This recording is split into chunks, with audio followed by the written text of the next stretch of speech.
English basic to advance channel में खुशामदीद। ये है फ्री कोर्स नंबर 1 जिसमें हम सीखने जा रहे हैं आज फ्यूचर परफेक्ट टेंस। यह है सबक नंबर 61, लेसन नंबर 61। मुस्तकबिल ज़माने के यानी आने वाले वक्त में किए जाने वाले मुकम्मल काम उनको कैसे जुमलों में ज़ाहिर करेंगे, इनको हम मिसालों से अभी समझते हैं। नए आने वाले दोस्तों से गुजारिश है चैनल को सब्सक्राइब करना मत भूलिएगा। तो चलिए शुरू करते हैं आज का सबक। इससे पहले कि हम परफेक्ट टेंस को शुरू करें, एक बार दोहरा लेते हैं हमने पहले जो टेंसेस पढ़े।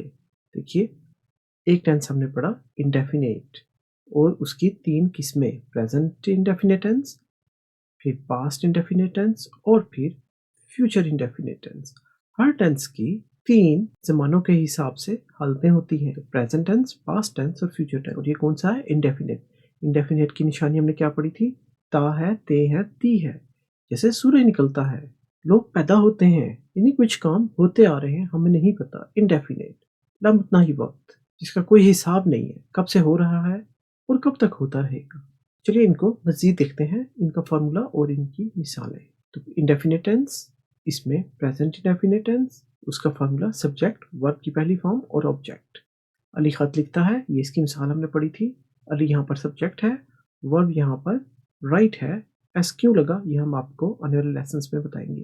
तो अली राइट्स, अली लिखता है, ऑब्जेक्ट अ लेटर। तो ये था प्रेजेंट इंडेफिनेट।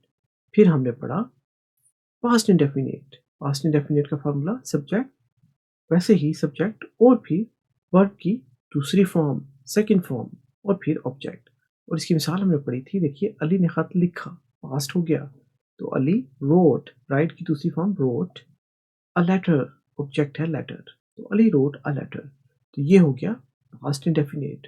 फिर हमने पढ़ा था फ्यूचर इंडेफिनेट, आने वाले ज़माने के लिए। तो उसका फॉर्मूला है सब्जेक्ट विल या शैल में से कोई यूज़ होगा और फिर वर्ब की पहली फॉर्म इस्तेमाल होगी और फिर ऑब्जेक्ट। और इसकी मिसाल हमने पढ़ी थी, अली खत लिखेगा। तो अली सब्जेक्ट, विल यूज़ हुआ अली के साथ, write, Ali will write a letter, Ali खत लिखेगा। तो ये हमने पढ़ा था इंडेफिनिट टेंस। इसके बाद हमने कौन सा पढ़ा था? जी हाँ, कॉन्टिन्यूअस यानी जारी वक्त वाले जुमले। इसमें भी ज़माने के हिसाब से 3 हालतें हैं, प्रेजेंट टेंस यानी प्रेजेंट कॉन्टिन्यूअस, फिर पास्ट कॉन्टिन्यूअस और फिर फ्यूचर कॉन्टिन्यूअस। यानी जारी वक्त वाले जुमले जो मौजूदा वक्त में भी हो सकते हैं, गुजरे हुए वक्त में भी हो सकते हैं और आने वाले वक्त में भी जारी किस्म के जुमले हो सकते हैं। चलिए इनको भी मिसालों और फार्मूलों से समझ लेते हैं एक बार फिर, हालांकि ये हम पिछले लेसन में पढ़ चुके हैं। तो प्रेजेंट कॉन्टिन्यूअस, इसका फार्मूला क्या है? सब्जेक्ट इज, आर या एम में से कोई एक इस्तेमाल होगा, वर्ब की पहली फॉर्म और फिर आईएनजी और फिर ऑब्जेक्ट। और इसकी मिसाल हमने पढ़ी थी, अली खत लिख रहा है। अब देखिए, लिखता है नहीं है, लिख रहा है, इस वक्त ये काम हो रहा है। तो अली, अली के साथ इज आया, राइटिंग, देखिए वर्ब है राइट, उसके साथ आईएनजी का इजाफा और फिर object a letter, Ali is writing a letter, Ali खत लिख रहा है। फिर हमने पढ़ा था पास्ट कॉन्टिन्यूअस। पास्ट कॉन्टिन्यूअस क्या मतलब? माजी में जारी वक्त वाले जुमले। तो सब्जेक्ट, इसके बाद इज आर एम की बजाय वाज या वर आएगा और फिर वर्ब की पहली फॉर्म और फिर आईएनजी और फिर ऑब्जेक्ट। और इसकी मिसाल हमने पढ़ी थी, अली खत लिख रहा था। देखिए, अब रहा है नहीं है, अब रहा था।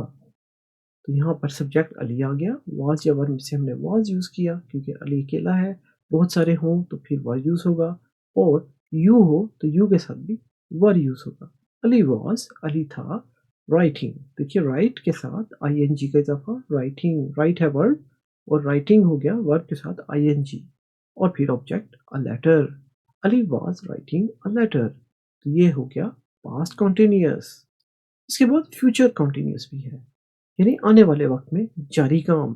तो वो कैसे बनेगा? सब्जेक्ट विल या शैल यूज होगा उसके साथ, फिर उसके साथ बी का इजाफा जरूरी करना है और फिर वैसे ही वर्ब की पहली फॉर्म और उसके साथ आईएनजी और फिर ऑब्जेक्ट। तो इसकी मिसाल हमने पढ़ी थी, अली खत लिख रहा होगा। तो अली सब्जेक्ट, अली के साथ विल आ गया और बी उसके साथ जरूर आएगा, अली विल बी, अली होगा क्या कर रहा? राइटिंग, खत लिख रहा। क्या कर रहा? राइटिंग। तो Ali will be writing, Ali लिख रहा होगा। और ऑब्जेक्ट है a letter, Ali will be writing a letter, Ali खत लिख रहा होगा। तो ये थे कॉन्टिन्यूअस टेंस, जारी वक्त वाले जुमले। उसके बाद हमने पढ़े थे परफेक्ट टेंस। और परफेक्ट कौन से हैं? यानी मुकम्मल हुए हुए काम, उनको परफेक्ट कहते हैं। इसमें भी ज़मानों के हिसाब से 3 हालतें हैं। पहले प्रेजेंट परफेक्ट टेंस, फिर पास्ट परफेक्ट टेंस और फिर फ्यूचर परफेक्ट टेंस। अब यहाँ पर मौजूदा वक्त में मुकम्मल हुए काम, माजी वाले वक्त में मुकम्मल हुए काम और मुस्तकबिल में मुकम्मल हुए काम, ये कैसे होंगे? चलिए आज हमारा सबक तो यही है, लेकिन इससे पहले कि हम फ्यूचर परफेक्ट टेंस पढ़ें, हम प्रेजेंट टेंस और पास्ट टेंस को भी दोहरा लेते हैं। तो चलिए देखते हैं प्रेजेंट टेंस फार्मूला और मिसालें। तो परफेक्ट टेंस हो गया इसका प्रेजेंट परफेक्ट, जिसका फॉर्मूला हमने पढ़ा था सब्जेक्ट हैज़ या हैव यूज होगा, उसके साथ वर्ब की तीसरी फॉर्म यूज होगी और उसके बाद फिर ऑब्जेक्ट। और इसकी मिसाल हमने पढ़ी थी अली खत लिख चुका है, यानी काम मौजूदा ज़माने में हो गया। Ali has written a letter, Ali ने खत अली खत लिख चुका है। और इसकी दूसरी मिसाल हमने पढ़ी थी हम क्रिकेट खेल चुके हैं, वी हैव प्लेड क्रिकेट। और फिर हमने पढ़ा था मैं एक सेब खा चुका हूँ, I have eaten an apple. तो ये तो था प्रेजेंट परफेक्ट टेंस।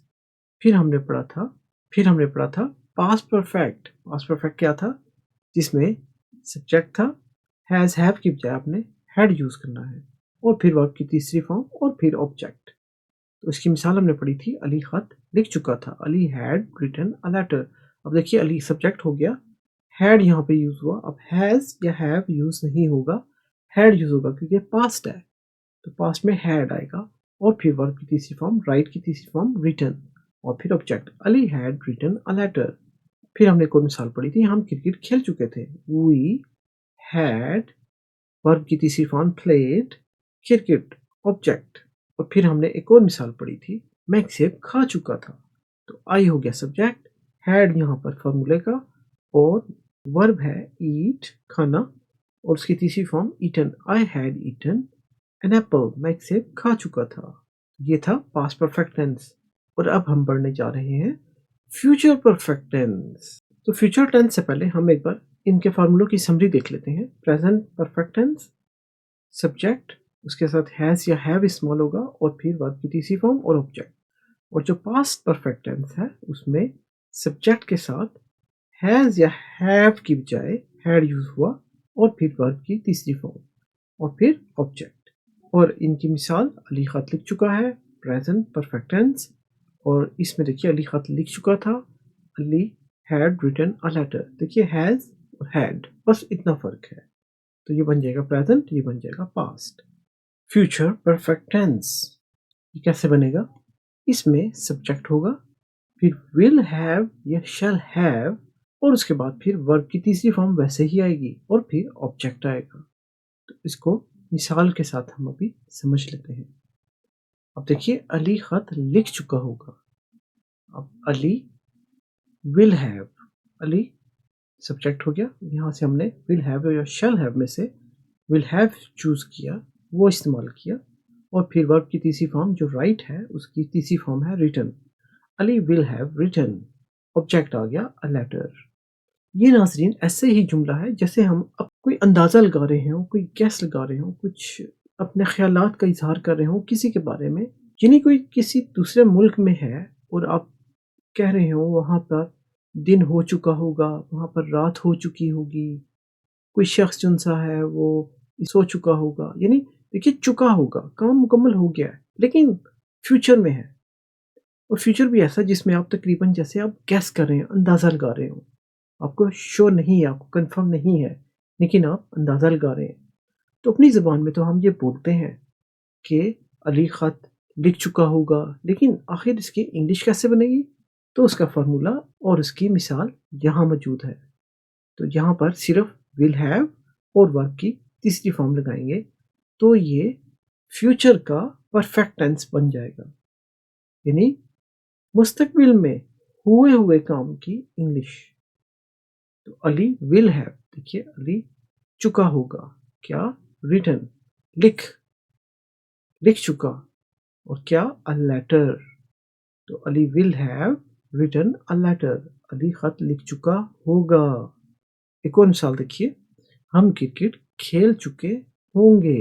अब देखिए जैसे आप बात कर रहे हो आने वाले वक्त के बारे में, आने वाले कल के बारे में, और आप कह रहे हो कि हम क्रिकेट खेल चुके होंगे, तो उसका इंग्लिश में जुमला ऐसे बनेगा। वी हो गया सब्जेक्ट, अब वी के साथ शैल यूज होता है, इसलिए यहाँ पर वी शैल हैव। हम कर चुके होंगे क्या, खेल, खेल चुके होंगे। खेलने की इंग्लिश है प्ले, जो वर्ब है, और उसकी तीसरी फॉर्म होगी प्लेड। ईडी का इजाफा किया तो प्लेड, वर्ब की तीसरी फॉर्म। तो वर्ब की तीसरी फॉर्म होगी प्लेड, और फिर ऑब्जेक्ट हो गया क्रिकेट। तो we shall have played cricket, हम क्रिकेट खेल चुके होंगे। एक और मिसाल देखिए, मैं एक सेब खा चुका हूँगा। आई के साथ भी शैल यूज करते हैं, तो आई शैल हैव ईटन। ईट है खाने की इंग्लिश, जो वर्ब है, और उसकी तीसरी फॉर्म है, इस वर्ब की तीसरी फॉर्म ईटन। तो आई शैल हैव ईटन, यानी मैं खा चुका हूँगा। क्या चीज, ऑब्जेक्ट। ऑब्जेक्ट क्या है, एप्पल। तो I shall have eaten an apple, मैं एक सेब खा चुका हूँगा। तो इस तरह से हमने परफेक्ट टेंस के फ्यूचर वाले जुमले बनाना सीख लिए, मिसालों से समझ लिया, और उनका फार्मूला भी आपको बता दिया गया है। उम्मीद है आपको यह समझ में आ गया होगा। अगर आपका इस बारे में कोई कमेंट हो तो हमें कमेंट सेक्शन में ज़रूर लिखिए। इसके बाद नाजरीन, हमने 3 किस्म के टेंस तो पढ़ लिए। अब एक टेंस और है जो हम आने वाले सबक में पढ़ेंगे। उसके बाद 12 के 12 टेंसेस मुकम्मल हो जाएंगे, और यही 12 टेंसेस हैं जो मुकम्मल इंग्लिश की गिरफ्त हासिल करने के लिए ज़रूरी हैं। आप एक बार इनको समझना। एक बार आपको ये 12 टेंसेस आ गए, आप समझिए आपको अंग्रेजी आ गई। उम्मीद है आपको हमारे लेसन्स पसंद आ रहे होंगे।